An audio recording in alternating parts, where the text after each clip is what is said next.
大家好，我係阿楊，多謝大家返嚟阿楊嘅生活頻道啊！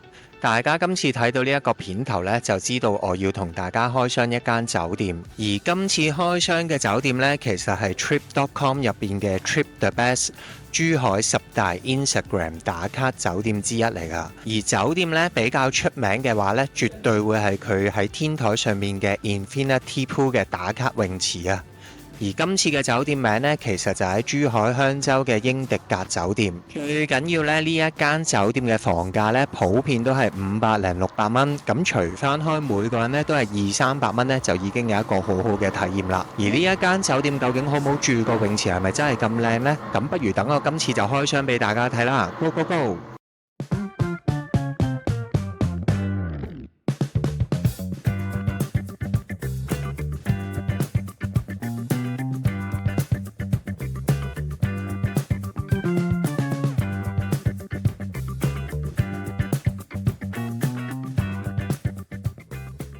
剛才片頭咧就同大家行咗英迪格酒店嘅大門，同埋佢嘅好華麗有藝術感嘅大堂。今次開箱呢，我就會先同大家介紹下酒店嘅房間，跟住呢就會同大家介紹下酒店嘅設施，再同大家介紹埋酒店嘅早餐㗎。好啦，一入到房嘅右手邊呢，其實你就會見到有一個設計得好靚俾大家擺衫嘅地方啦。咁而家落雨呢，其實佢都有雨遮嘅。咁另外呢，亦都有啲房間嘅拖鞋收納咗喺呢度。咁呢個設計呢，我覺得都幾靚嘅。我哋再前少少呢，就會有個浴缸啊，終於可以浸浴啦。帶咗一次性嘅浴袋過嚟，望落去呢，梳化都乾乾淨淨嘅。咁另外呢，就會有個洗手盆嘅空間啦。咁呢度呢，亦都會有啲基本嘅配套，例如會有朗口杯啦。咁咧佢都係提供咗啲牙膏牙刷嘅嘢，就唔使再去下邊攞嘅。呢度咧亦都有一啲護膚露啊、洗手液咁樣嘅。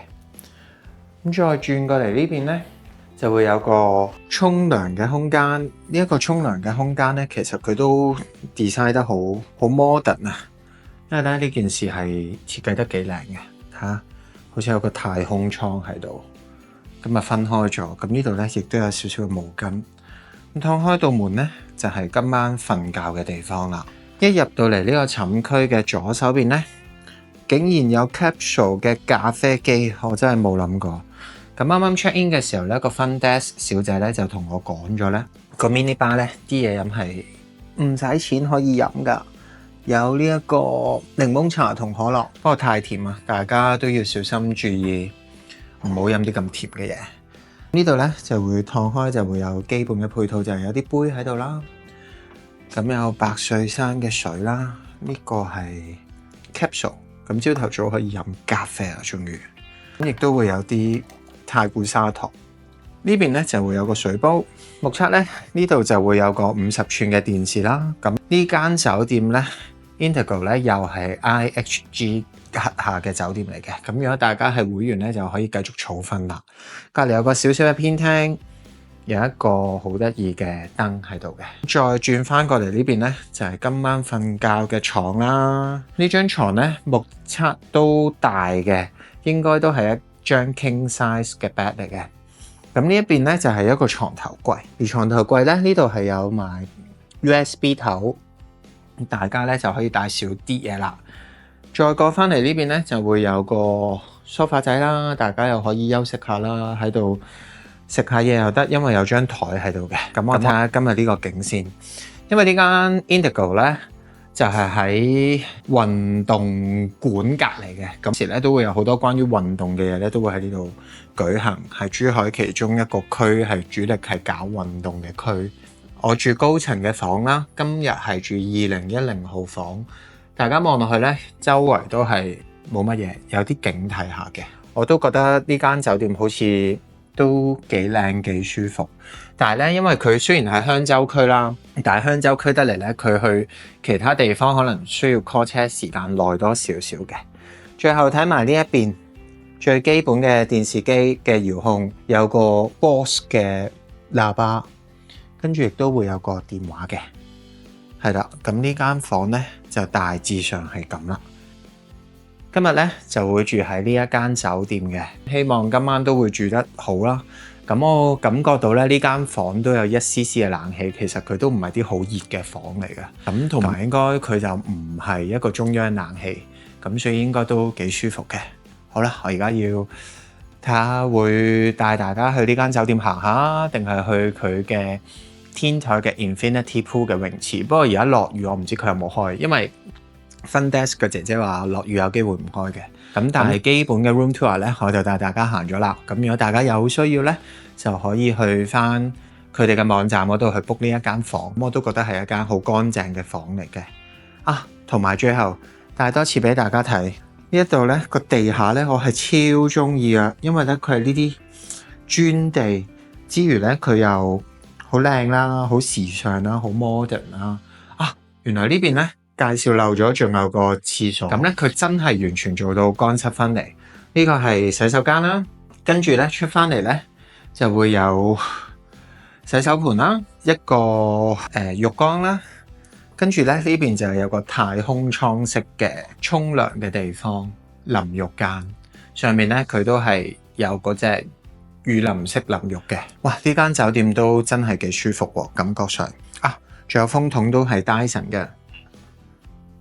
Dyson 仲要係最新個 model 嚟嘅。好啦，我要周圍去下啦，拜拜。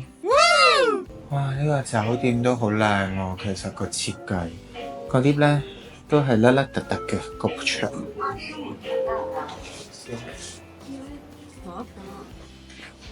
哇！有人游水嘅喎，原來係咪出得去㗎？你好。我想先參觀一下，可以嗎？但是這裡有做運動的地方嗎？有3樓。3樓哦，我去看一看都可以嘛。哇，呢個就係泳池啦，但係咧而家有少少毛尾雨嘅，好靚啊！呢度都有得曬太陽啦，但可惜而家有少少落雨啦。哇，好高喎呢度。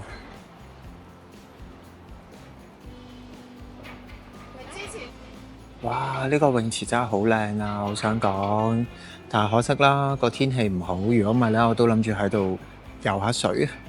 不過唔緊要嘅，我諗我都會照喐下嘅。既然咁難得嚟到呢度嘛，而家都有人游緊啊。不過都唔算好凍啊。我諗游水，中意游水嘅人係唔怕凍㗎，即係好似我落雨都會去跑步咁樣。好啦，而家翻到去換件衫先，換條阿白底泳褲。好啦，而家同 lift 咧就有小機械人，我睇到佢個顯示佢肚餓啊，佢要翻去食電啦。好啦，我而家咧就帶大家落去呢個酒店嘅 gym room 嗰度去參觀一下啦。咁我諗呢間酒店個泳池咁靚咧，個 gym room 都唔錯嘅。好，出發。到嚟呢個酒店嘅3樓咧。呢度咧就寫住一個健身房啊！佢哋健身房係用一個 fit 嚟形容一個健身房。我呢間酒店都真係有設計嘅元素喺入邊啦。好啦，純粹參觀下先。呢個係 creative 嘅 meeting space 啊，佢叫做。呢度會有個 tea area， 即係一個茶水間。哦，原來呢度做 gym 咧係24小時啊！睇下有冇人先。好啦，呢度咧其實就不是好大嘅，有塊好大嘅鏡啦，跟住咧就會有啲跑步機。一陣都可以落嚟揼翻轉，因為今日着咗對跑鞋。哇，有瑜伽波啦，咁亦都有拉筋嘅一個機器啦。咁呢度咧，哇，有個叫做上和科技嘅體重高度磅，哇，好正喎呢個。好啦，跟住咧呢邊咧就會有啞鈴區，大家就可以做下 gym 啦。呢個就可以練下大髀。呢個係吹風機啊，食飽咗都可以喺度喐下。呢邊咧就會有毛巾提供咗俾大家去用啦。應該係，呢個係凍毛巾。哇，好細心喎！有瑜伽波，有瑜伽氈，但係個 view 就欠奉咗少少啦。OK，哇！呢度都幾靚，真係唔錯。我覺得有機會嘅時候咧，都可以落嚟操翻一課，操一課。由呢一個 Dream Room 出咗嚟之後咧，我向前行下先。哇！好得一個人行，其實都幾驚喎呢度，因為又唔知呢度係邊度啦。哦，呢度係新娘房啊！原來係結婚都可以嚟呢度㗎。哦，呢邊係一個大廳。呢個係叫做香洲廳，咁咧我估呢度應該係可以俾人哋啲公司 book 嚟做一啲波啊 annual dinner 咁嘅地方，其實都幾有趣啊！呢間酒店啊，同埋啱啱講過，可能呢間酒店起喺一個運動場隔離啊，即係佢會有好多關於運動嘅活動都喺度啦。咁呢啲酒店都需要一啲比較大啲嘅空間咧，去處理呢一啲咁嘅盛事嘅。而家咧就翻上房先，游水都要換衫，幾好啊！呢間酒店，等我住完就再同大家報告一下呢間酒店值唔值得嚟呢度住下先。因為我聽日咧呢間酒店咧都仲包個早餐嘅，咁我覺得個早餐應該係唔錯嘅。到時話俾大家知，拜。好啦，今日辛苦完一日咧，我而家決定咧就係會浸浴嘅，因為大家有睇我嘅 vlog 咧，都知道如果嗰間酒店咧係有浴缸咧，我都會使用嘅。咁咧我就發現咗咧，今朝 room tour 嘅時候咧，未講完，原來佢自己本身咧係有浴鹽提供埋俾大家噶。咁所以咧，如果冇帶浴鹽，大家都唔使擔心。咁有浴鹽嘅話咧，就浸得舒服啲啦。而另外咧，今朝介紹嘅洗手液啦，同埋用潤膚露咧，其實我哋都熟悉嘅牌子就係上海灘呢一個牌子啦。咁都好似好高級咁喎，不過要試過先至知，因為人人都唔同嘅。好啦，唔同大家講咁多啦，我今日好攰啦，我而家要去浸浴休息一下。有需要嘅時候咧，希望大家都嚟呢度浸下浴啦。